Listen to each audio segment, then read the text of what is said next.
The year was 1865, and the prairie didn't forgive weakness. Least of all a girl with nothing but a torn bonnet and fading hope.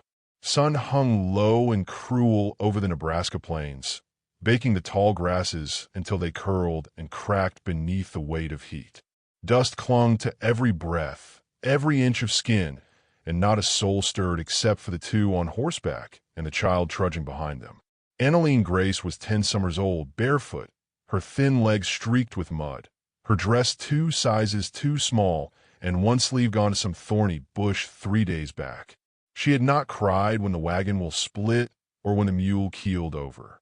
She had not cried when her father had struck her with the flat of his hand for coughing too loud near the soldiers at Fort Ransom. But she wanted to cry now. Her feet dragged in the dirt behind the horses. Her small frame swayed with fatigue. Every time she stumbled, her father, Jedediah Grace, would slow just enough to make her catch up, then spur his horse again. He hadn't looked at her since morning. Behind them, the prairie stretched wide and empty, a canvas of dust and sun-bleached bone. In front, the land sloped toward a dry creek, half choked with brittle brush and the ghost of water long gone. They stopped there, beneath the skeleton shade of a blackened tree. Jed dismounted, tied the reins loosely, and pulled out a half biscuit from his saddlebag. Without a word, he tossed it in the dirt at her feet. "There," he said, "plenty enough to get you to the Lord." Annaline stared down at the biscuit, then up at him. Her lips were cracked. Her hand shook. "I don't understand." Jed grunted. "Ain't nothing to understand. I'm through carrying deadweight." She blinked. Flies buzzed around her ears. Somewhere, far off, a hawk cried. "You're leaving me?" Jed didn't answer. He knelt, pulled the saddle tight, and took a long pull from his canteen. When he looked up again, his eyes were hard as iron nails. "You weren't supposed to be born. She died bringing you into this world, and it ain't never been right since. I got no use for a girl too weak to haul water or hold her tongue. I can try harder." Her voice broke, thin as a reed. "I can carry more. I won't complain. You won't do nothing 'cause you won't be with me." He mounted up. "You die out here, or you don't. Ain't my concern." She rushed forward, grabbed the stirrup. "Please." He kicked her away. The blow sent her sprawling into the dust. Her breath hitched. The taste of blood filled her mouth. Jed turned the horse without looking back and rode off. His silhouette shrank against the burning horizon until he was nothing but a smear of dust and the memory of hoofbeats. Annaline lay in the dirt, too stunned to move. The wind picked up, hot and merciless, stinging her skin with grit. She stared at the biscuit until the sun moved an inch in the sky, and then she crawled toward it on hands and knees, her body too tired to stand. She ate half, tucking the rest into the pocket of her dress. Then she curled up beneath the blackened tree and tried to will herself to sleep. Night on the prairie came cold and fast.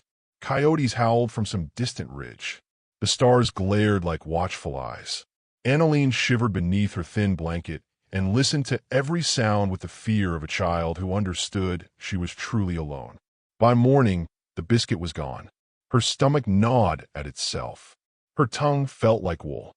She walked aimlessly toward a grove she thought might hold water, but found only cracked earth and a rotting deer carcass.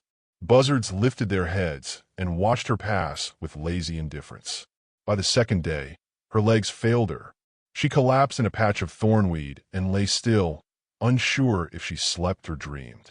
The sun burned above her, and in her haze, she thought she saw someone coming. A shadow moved through the tall grass.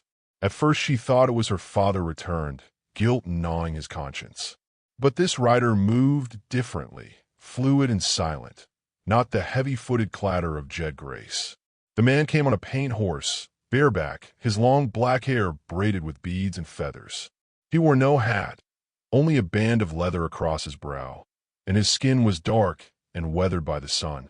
A rifle slung across his back. A knife gleamed at his waist. Annaline tried to move, but her limbs refused. Her heart thudded against her ribs. She had heard stories of the Comanche, wild warriors, scalp hunters, baby snatchers. She was too weak to cry, too scared to look away. The man dismounted slowly. His face held no anger, no mercy.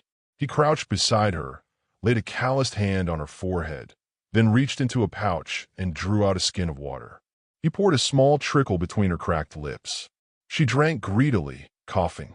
That night, after she curled against the wall of the cave, he stood watch by the fire. She watched him through half-lidded eyes, and something like safety crept into her bones. When dawn came, he saddled the horse. "We ride," he said. "Where?" He mounted, then reached a hand down to her. "To my people." She hesitated. The world she knew was dead behind her, buried beneath Jedediah Grace's dust-choked trail. She could not go back. She placed her hand in his. The horse began to walk. And for the first time since the wagon had broken down, since her father had ridden away, since the last time she'd seen her mother alive, Annalene felt the faintest flicker of something she couldn't name. Hope, maybe, but only if she lived long enough to reach it. The wind howled low through the plains like a warning. It swept across the tall grass in restless waves, carrying dust, old spirits, and the scent of rain not yet fallen. By the time Takota and Annalene crested the ridge, her fingers clutched tight in the folds of his deer-hide tunic. The sky had begun to change. Pale blue bled into darker tones, streaked with long fingers of cloud that threatened a storm by sundown. They rode in silence. Annalene had learned not to waste words on Takota.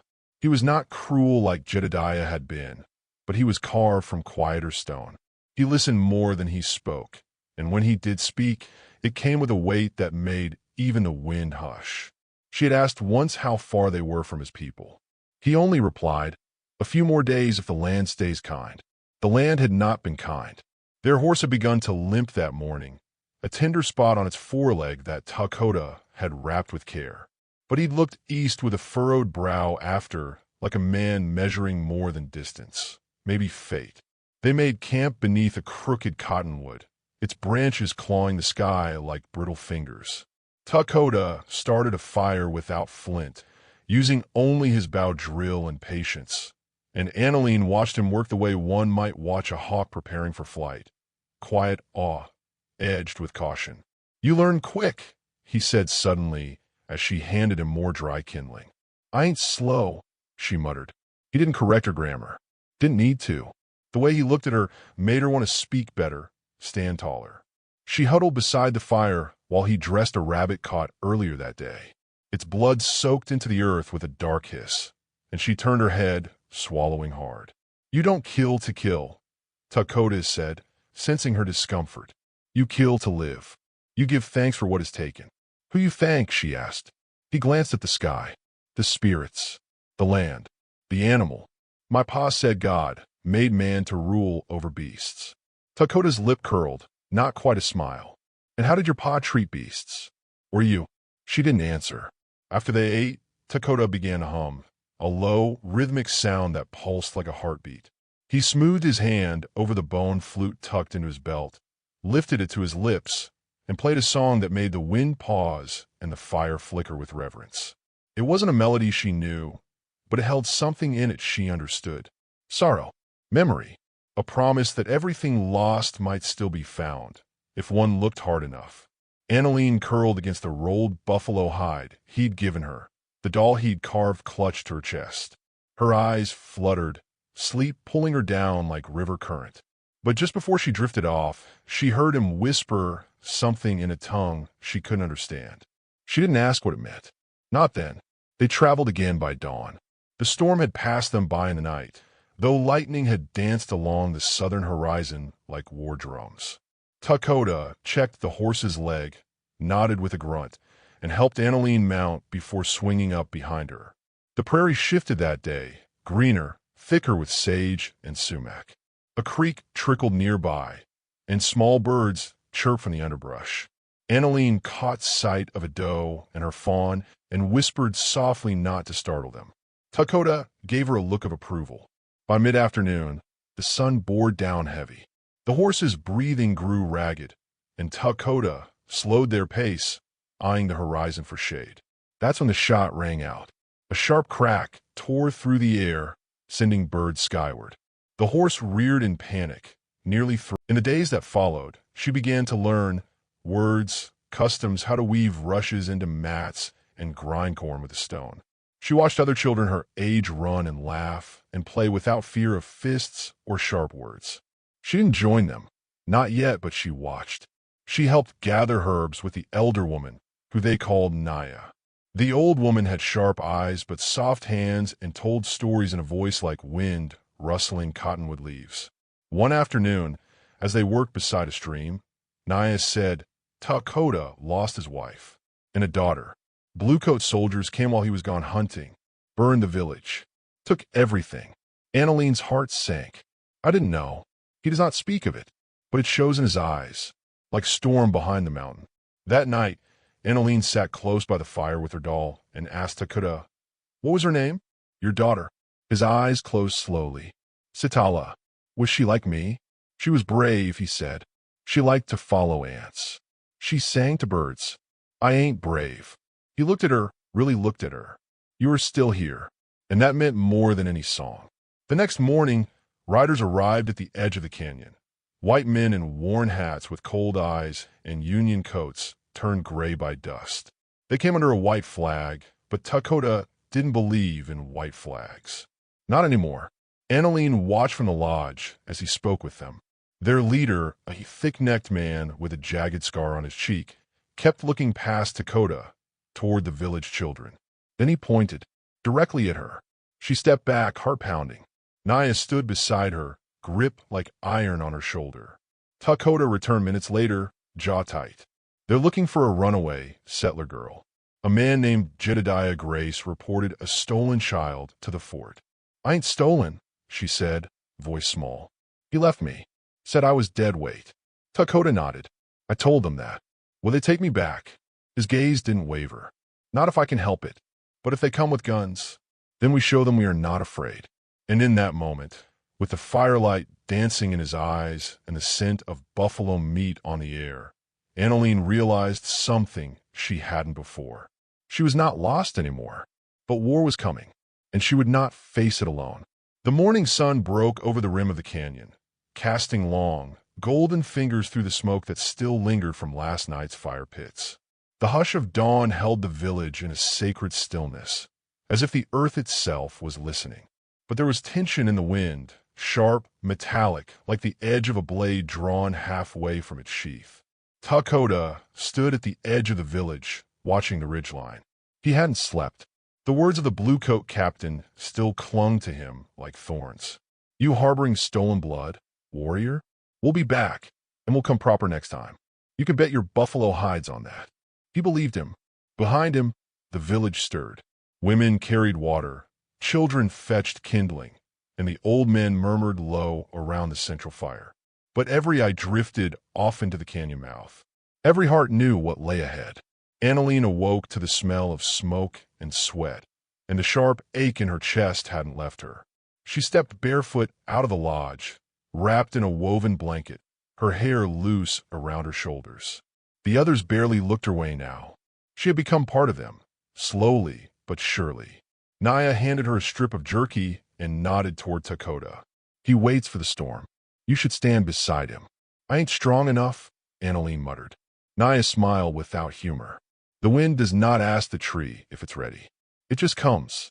She walked away without another word, leaving Anneline staring at the man who'd pulled her from death and given her a name again. Takoda did not move when she approached, only shifted his eyes toward her. You see anything? No, but I feel them. They will come. Maybe not today, but they will come. Anneline's fists tightened around the blanket. They'll kill everyone. He didn't reply. You should have let me go. Maybe they'd leave if. I don't give away people, he said, voice like stone. Not you. She blinked fast. Even if it means more blood. He turned to face her then full. You are not the cause. They come because they always have. Anneline stood. She didn't mean to. It just happened. 1 minute she was crouched low. The next she was walking forward, hands trembling, every eye on her. You left me, she shouted. You left me to die. Jed turned, stared at her like she was a ghost. You were weak, he snarled. Always whining. Always slowing us down. You hit Mama, she said, voice louder now. You hit me. And when she died, you said I was next. He raised his hand to signal the men forward. A shot rang out. Jed jerked sideways and hit the ground. Dust clouded the air. Chaos. Gunfire erupted like thunder. Men screamed. Horses reared. Comanche warriors rose from the grass like spirits, arrows flying. Dakota fought like he was made of flame, swift, unrelenting. Annalene ducked low, dragging an injured boy back behind the rocks, pressing herbs to his wound with shaking hands. Another soldier came charging up the ridge, eyes wild. She grabbed a stick from the fire, swung it hard, caught his cheek. He fell, cursing. Naya drove a blade into his thigh before he could rise. The battle didn't last long. They were not prepared for the terrain, not ready for warriors who fought for family, not land. When the dust settled, 5 bluecoats lay dead, 3 wounded. The rest had fled. Jed was gone. Dakota limped back into the village, blood on his sleeve, a cut above his brow. He didn't speak, just looked at Annalene across the firelight. She met his gaze, didn't look away. "You saved us," she said. "We saved each other." Naya came forward, handed her a feather, black and white, from Hawk. "You earned this," she said. Annalene took it with both hands, chest tight with something she didn't know how to name. In the days that followed, the village began to heal. There was laughter again, songs, new stories born from the fire. Annalene helped build a new lodge near Dakota's. She worked beside Naya, learned to braid hair, stitch hide, sing the morning prayer. One night, as they sat watching stars scatter across the sky, she asked Dakota, "What does my name mean now?" He smiled then. "A rare, quiet thing. Annalene still means grace," he said, "but now it also means strength." She leaned her head on his shoulder. "I like that better." The wind was bitter that night, sliding like a knife between the canvas walls of the lodge, moaning through the bare branches as if the earth itself remembered blood. The village lay hushed under the stars, but sleep didn't come easy. Not for Dakota, not for Annalene. She lay with her eyes open, listening to the fire's last crackles, Dakota's slow, even breath beside her. He slept lightly, always on the edge of wakefulness, a man shaped by vigilance. Her own heart beat like a war drum under her ribs. She couldn't shake it, the feeling, something unfinished. Jedediah Grace hadn't died. His body hadn't been found after the ambush, and she knew him too well to think he'd turn tail for good. He would bide his time, waiting like a coiled rattler, until the right moment came. And when it did, he wouldn't come with soldiers. He'd come with poison in his soul and murder on his breath.